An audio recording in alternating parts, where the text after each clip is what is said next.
Shalom, shalom. First and foremost, I want to give all praises, glory, and honor to Yahweh, Bahasham, Yahweh Shai, Bahasham, Rahak Wadash.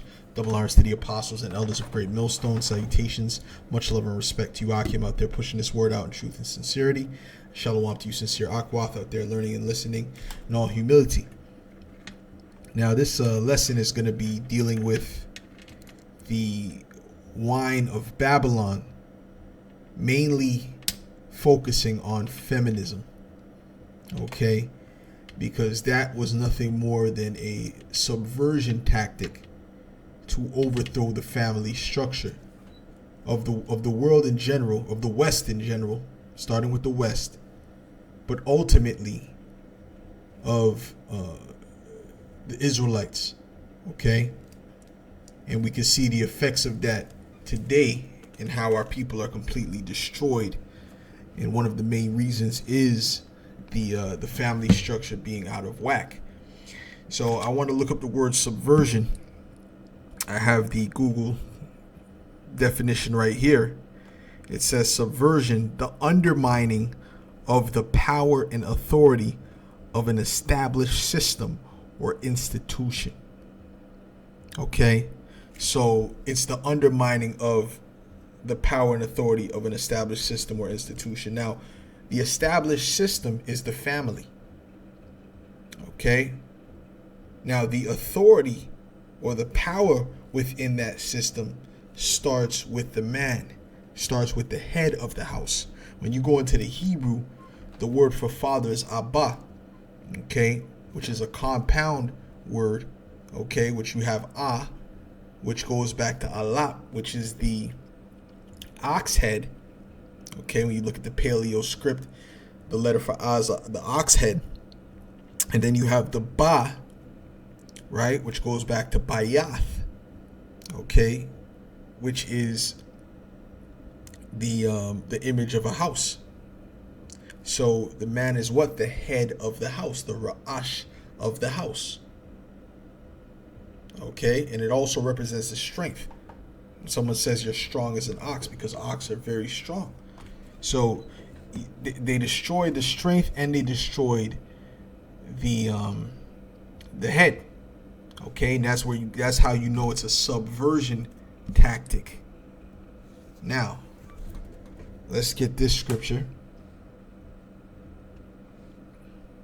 dealing with binding the strong man, because before they could come in and infiltrate fully, they needed to get rid of the man in the household. And we can see that being most prevalent amongst the kingdom of Judah, because another thing is that the kingdom of Judah is the head tribe.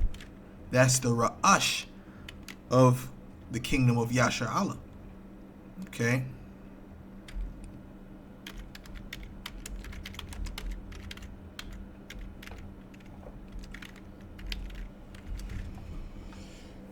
Okay, so this is Matthew 12 and verse 29. It says, matter of fact, you know what? I'll get the other one in Luke. I believe that's in Luke. No, it's in Mark, excuse me. Okay, this is Mark 3 and 27. It says, no man can enter into a strong man's house and spoil his goods, except he will first bind the strong man, and then he will spoil his house. And that's what they did. Right? The house representing the family. Okay? And what did they do? They took the head away. They bind the strong man through their laws and contracts and the protection they gave to these wicked women. And what did they do? They attached themselves to it. Okay? And what they did was they said, I don't need no man, because why? The government was giving them all they needed. The government was giving them the protection, their provision, you know, and all these different things. So ultimately they said we don't need the man anymore. And that's why Esau gave you these benefits and these different things, so that you would push the man aside. And when you push the man aside, what happens? The mindset is open, because women are not they're simple, okay? And the children are simple. All right, they're very how would you say it? Impressionable. So what they did was they took that opportunity to flood ideas and doctrines into their mind. And what did they do? They fed those doctrines to their children, those mindsets to their children. And the children became destroyed. Because you can see the different mindset between Jake's in the 50s, right? If you listen to some talking points of Jake in the 60s and the 50s, they had more of a mindset, more of a strong mindset. Their mindset was closer towards our mindset, even though they weren't in the truth. Because the fathers were in the home. The fathers had that authority in the home. Okay. Now let's get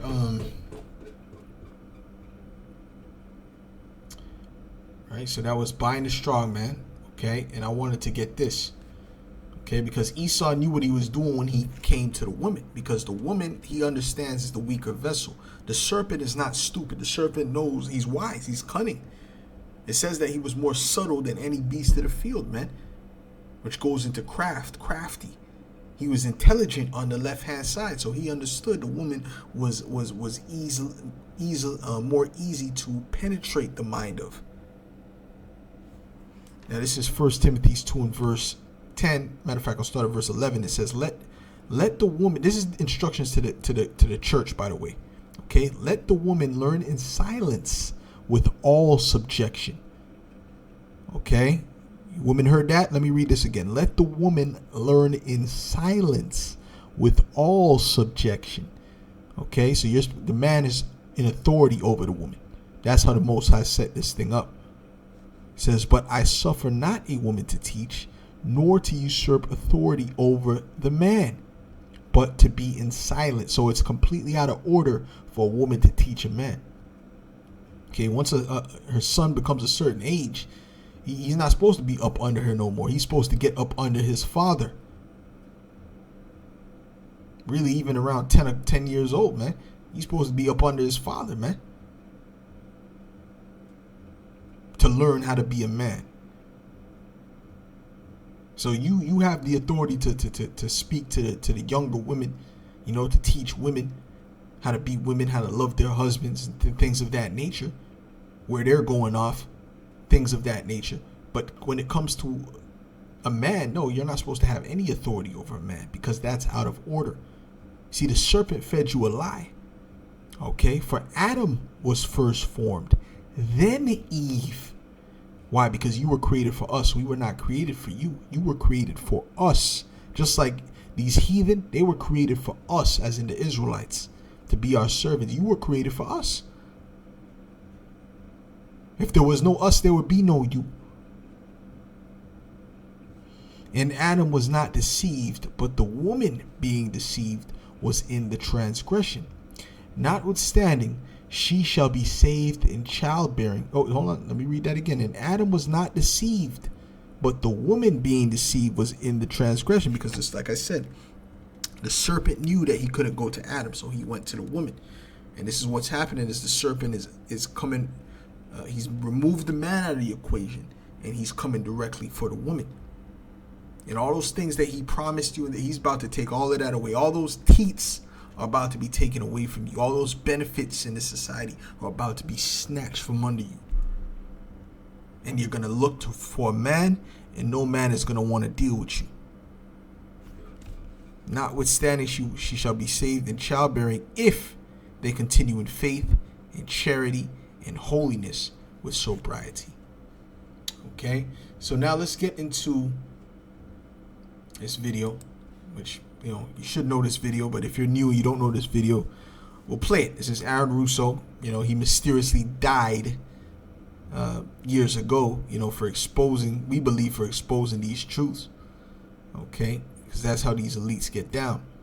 Okay, when you say certain things they don't like, especially back then, right, when there wasn't no internet, things like that, they just easily, they were suicidal, so they ate a bunch of pills. Okay, so this is how Esau gets you, or they'll say, he had a particular heart condition or whatever. All right, so doesn't matter. We're listening to what he's saying, because he's saying very important things. Okay, So listen up. The house one night, and we were talking, and he started laughing. He said, "Aaron, what do you think women's liberation was about?" And I said, I had pretty conventional thinking about it at that point. I said, I think it's about women having the right to work, getting equal pay with men, just like they won the right to vote, you know? And he started to laugh. He said, "You're an idiot." And I said, "Why am I an idiot?" He said, let me tell you what that was about. We, the Rockefellers, funded that. We funded Women's Lib, you know? And we're the ones who got all over the newspapers and television, the Rockefeller Foundation. He says, "And you want to know why?" He says, "There were two primary reasons. And they were, one reason was we couldn't tax half the population before Women's Lib. And the second reason was now we get the kids in school at an early age. We can indoctrinate the kids how to think. It breaks up the family. The kids start looking at the state as the family." The kids start looking at the state as the family. You heard that? And as you can see in these articles, right? Nuclear family meltdown. Because now, since they destroyed the family structure, took the father out, now the children look at the state, right? The government as their parents. They can tell me what to do, but you don't really have authority over me like that. Right? So these kids become extra rebellious. The teachers teach them in school, oh, if they hit you, you can just come to us, and all this wickedness, trying to control. The scriptures say, "Meddle not in another man's affairs." When you're dealing with a man's family, that's another man's affairs. So that's wicked to meddle in those situations. But no, not according to Esau, Edom. Okay? So, hey, even dealing with the wife and she go tell this person he did this, he did, whatever. That's coming into another man's business, which is wicked. So, but this is what Esau promotes in this society, which is complete disorder and all these things. So the children look at the government as their parents, and then the women look at the government as their husband.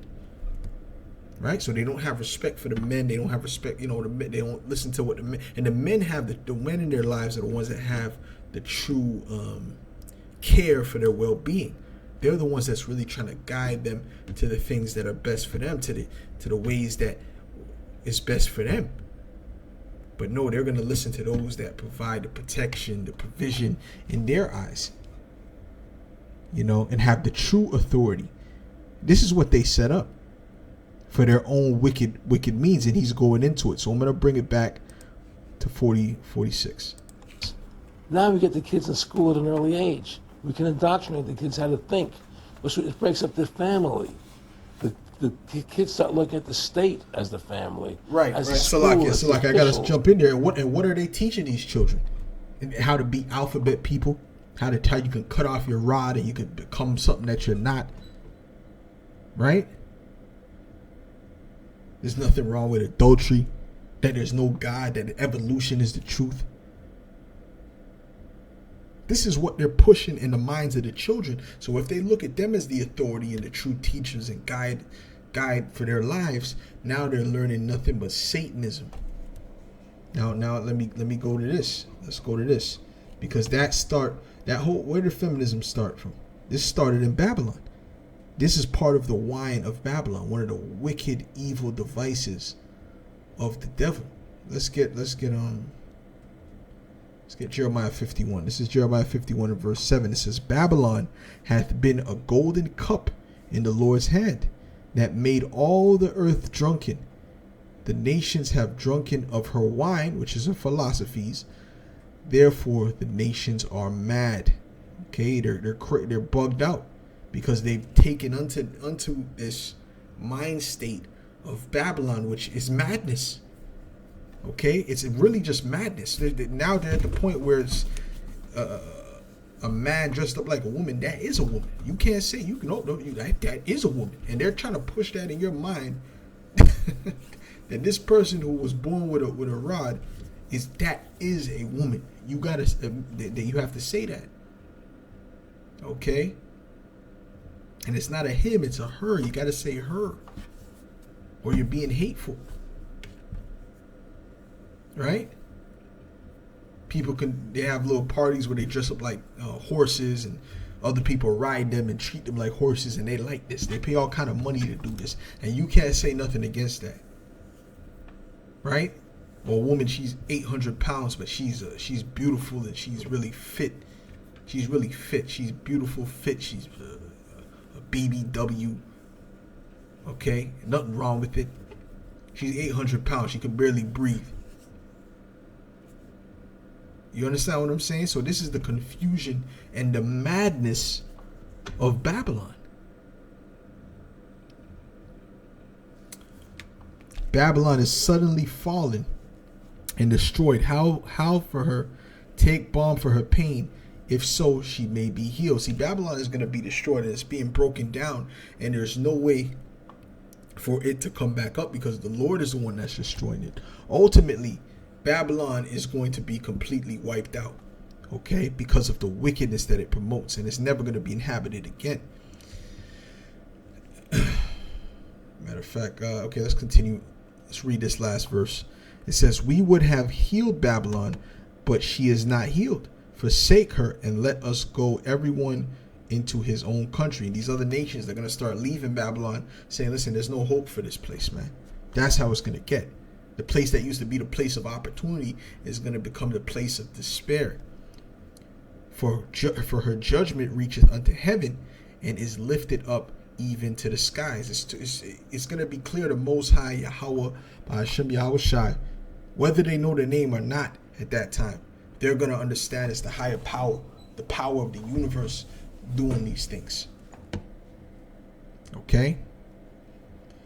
Let's jump to Revelation 17:4. It says, and the woman was arrayed in purple and scarlet color and decked with gold and precious stones and pearls, right? So she looked good, right? She was good to look upon.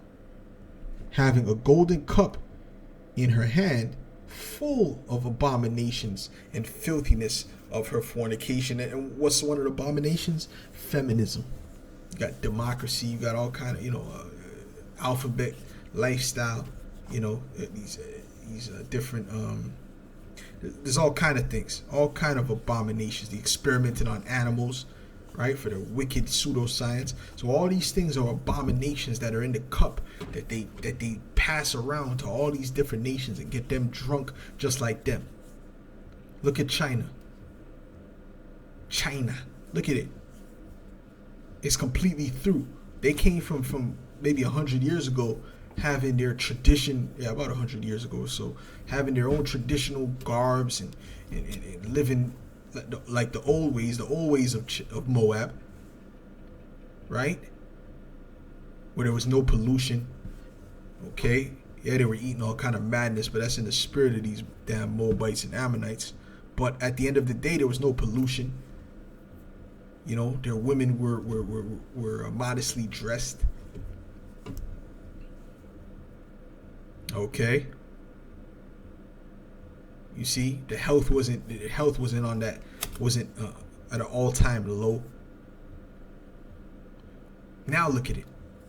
It's the hub of pollution. The technology is destroying people. People are always sick. They're always walking around. Them Moabites always walk around with masks. They were wearing the masks before the C-19. They've been wearing masks.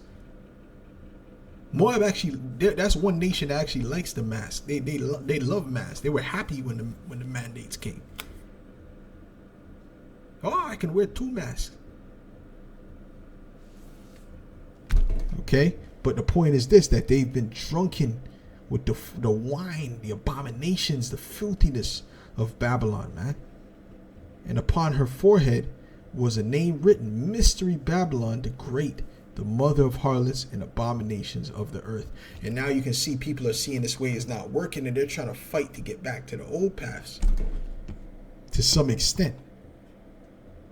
You see, but ultimately this place is too far gone, and the Most High is gonna completely destroy Babylon the Great.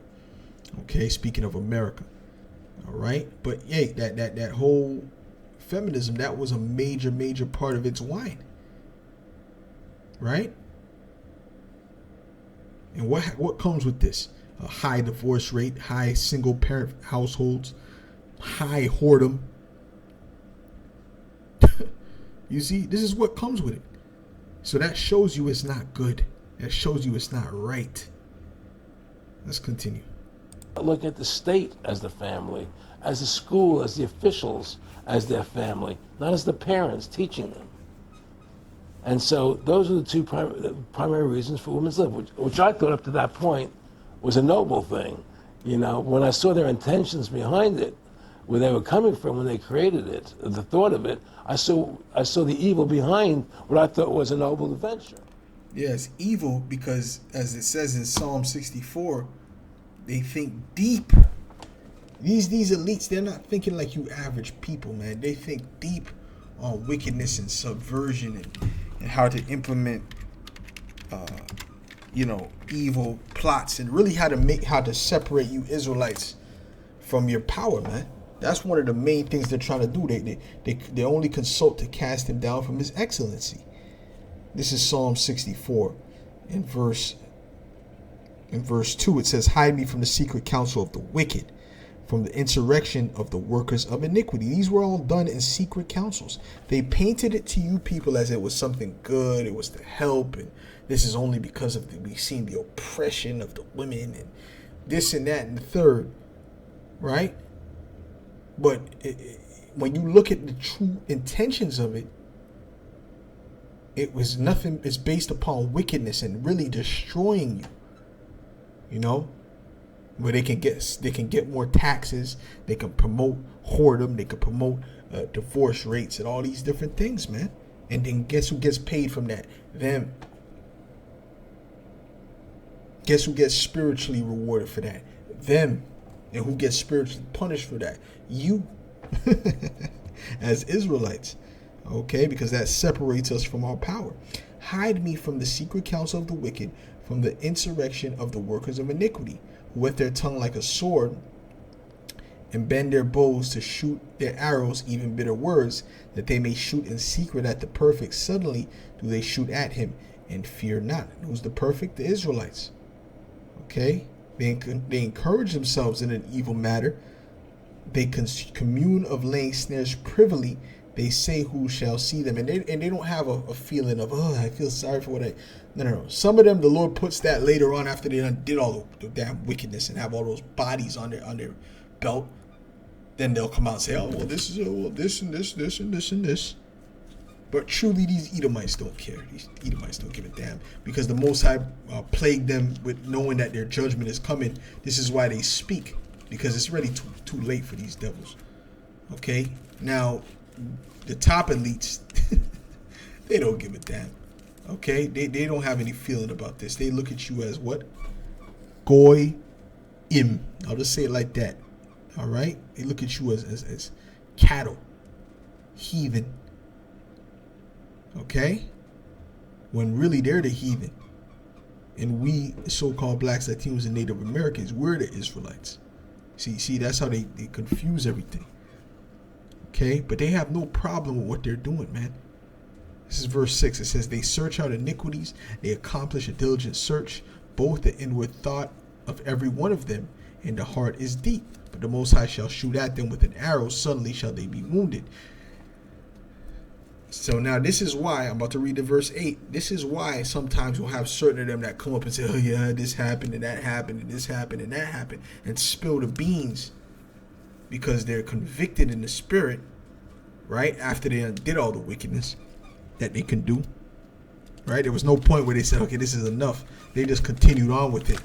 And then at the end of the day, now, they just decided to spill the beans. Well, that's because the Lord put the spirit on them to do that, so that the truth can be revealed. This is Psalm 64 and 8. It says, so they shall make their own tongue to fall upon themselves.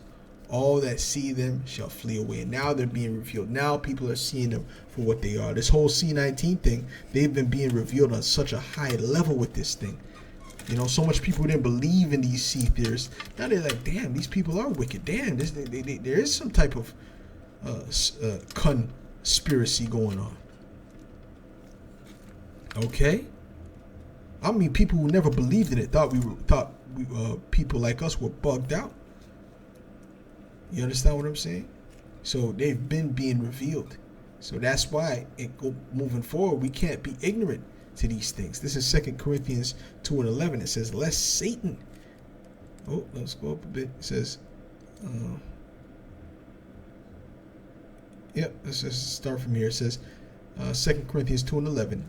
Lest Satan should get an advantage of us, for we are not ignorant of his devices. And if you are ignorant to the things that Esau Edom, pushes forth, and guess what? That's giving him an advantage over you. So we have to constantly be watching and be circumspect and use wisdom to discern these things. Okay? One of those things is this whole movement of feminism. This is Habakkuk 2 and verse 15. It says, woe unto him that giveth his neighbor drink. And they poured that wine down you Israelites' throat, man. And you can see the results of that, especially in the kingdom of Judah. Completely through. Them women are complete monsters in the kingdom of Judah. And they're going to be left out to dry. They're going to be found. The Lord is going to show them that they made the wrong decision. That puttest thy bottle to him and makest him drunken also, that thou mayest look on his nakedness. And now they look, and then you got demons like Ben Shapiro, Edomites, and say, well, look at how the black community is. You say what they say what all this. And these devils are the one that started it, man. These devils are the one that created it, that pushed this forth, this mindset, this gangster rap that they keep pushing in the media. You don't think they could find conscious rappers to push forth? They used to be that way. They can push forth whatever energy they want to push forth. They decide to push this energy forth. And the Lord is going to judge you Edomites, man. You Edomites as a nation, you're going to be judged, man. You're going to be destroyed. Okay, you're going to be brought very, very low. The scripture in Job says the clods of the ground shall be sweet unto him, man. You're going to eat up that dust, man. You're going to be on a low level, man. Okay?